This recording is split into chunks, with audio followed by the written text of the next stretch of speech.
Alright guys, so here's a video that's been kind of a long time in the making, and everyone's been asking ever so often, hey Ben, where is your dirt bike? Whatever happened to the KTM? Do you still have it? Did you trade it off? Did you sell it and buy derby cars? What happened to your dirt bike? Reason being is there's a video on my channel somewhere where I got 8 tickets with this bike, all in the same sitting. Well, let's give the backstory on where the bike's been in the past. I want to say at least 6 years since you guys seen it. So I bought this bike 10 years ago for $1,600, and I've had it ever since. As far as I know, I am the 3rd owner. The bike came from California. It was an enduro cross bike. It is a multi-platform bike. It is also it can be a road bike or it can be an off-road bike. This bike came in a 400 and a 525 version, which is the EXC, I want to say, if I'm thinking about it right. So this one is the littler version of the bike. This bike was only made for 2 years that I know of with this motor, and that was 01 and 02. This one being an 01. So that's a little bit of the history on it that I know. Where the bike's been, about 6 years ago, I went to go start it to go for a ride, and when I started it, it immediately dropped on its face. It just died, and it wouldn't refire. Well, after a lot of going through and checking it out, the timing belt actually broke. It's actually a timing chain, I shouldn't say belt, but the timing belt broke.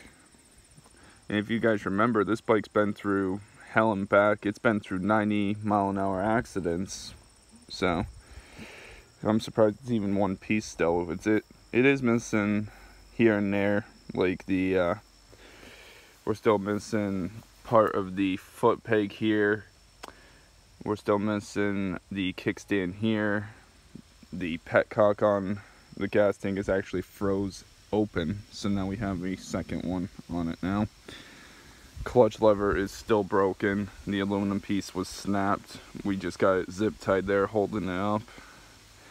Now the next project is actually we are replacing the whole clutch, lever, and hydraulic, and soon the slave cylinder, or at least rebuilding it, because it is junk. I bled the line. I've had that slave cylinder off at least 6 times, and it's still frozen. It is not working. But what can you expect for having it sit for about 5 years until we finally touched it? Still needs brakes, front and back. Rotors, I believe, are going to be okay, but the pads are garbage. I'm going to have to redo them. So about 6 years ago, the timing chain ended up breaking, and I sent it off and got it redone. Came back, and it was doing good. It was doing fantastic, actually. I was riding it, racing it around. Me and my buddy Zach were racing around. He had a CRF 250R 07, so it had the dual pipes, and we'd be racing each other. I had one more gear on him because this is a 6-speed, so this one would stay ahead quite a bit.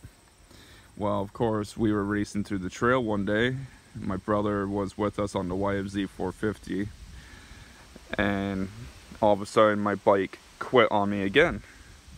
Now, this happening the first time, I thought, okay, I just spit out another timing chain, because that is a well-known thing with apparently this motor of the KTM brand. So I get home, get out of the trail, and this is about 4 years ago, and the bike sits for all that time. So now that the bike sat 4 years, this last winter, I decided, okay, let's get the bike up and going again. I got the money, I got the time, let's get it to go. Start tearing it apart, get the motor out the frame, and we start tearing into it at a good buddy's house, and turns out it wasn't the timing belt. We actually broke the rocker stud that held the valve down off the motor, and it actually blew the valve port out and bent the valve. Didn't hurt the piston. Broke the way the valves work on this. It's two springs. You got a bigger spring and a smaller spring on the inside. The smaller spring was actually broken in half, along with the valve guide was bent. So after a lot of debating on should we put new valves in it, should we rebuild that head, we decided, okay, we're not gonna rebuild the head, we're just gonna buy another one. I bought a freshened up head for the same year motor, and now it's got a new head, new valves, new guide, new everything all set up into it. The bike does run now, but because of the slave cylinder being bad, does not want to move. So until we get the slave cylinder done, the bike is going to be sitting again, which is kind of sad. I already priced out the parts, and I'm sitting about $400 after shipping with parts. That's only for 3 pieces. So that would be the clutch lever with the bracket to hold it to the handlebars, the hydraulic line that's flanged and got the fittings on it for the slave cylinder, and the lever in the slave cylinder itself. Sure enough, the most expensive part of that would be the clutch lever, because of the fluid housing, the master cylinder, and the slave cylinder, both running about near $120 to $150 a piece.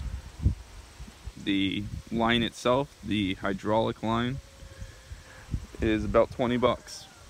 So eventually this bike will be running around again. For now, it's just gonna get worked on for this winter. We're actually gonna get a new set of tires, because this one obviously has seen its time. This is the original tire that I had when, oh god, forever ago. I've had it for years, and it's done. The back tire is just as bad, but it's not weather cracked, it's just starting to be a smooth, which, if I remember right, I had a back tire like this. I don't know if this is the same one, but I had one similar to it, so I'm just going to do front and back when the bike's time to run is there. But we'll catch you guys later. Just wanted to give you guys an update on the KTM and let you know where the bike's been the past few years, where it ended up, kind of the backstory on what's going on with it. We'll have some more videos to come. We're just going through a move right now and just trying to get settled in and resettled back up. So we'll see you guys later. Take it easy. Bye.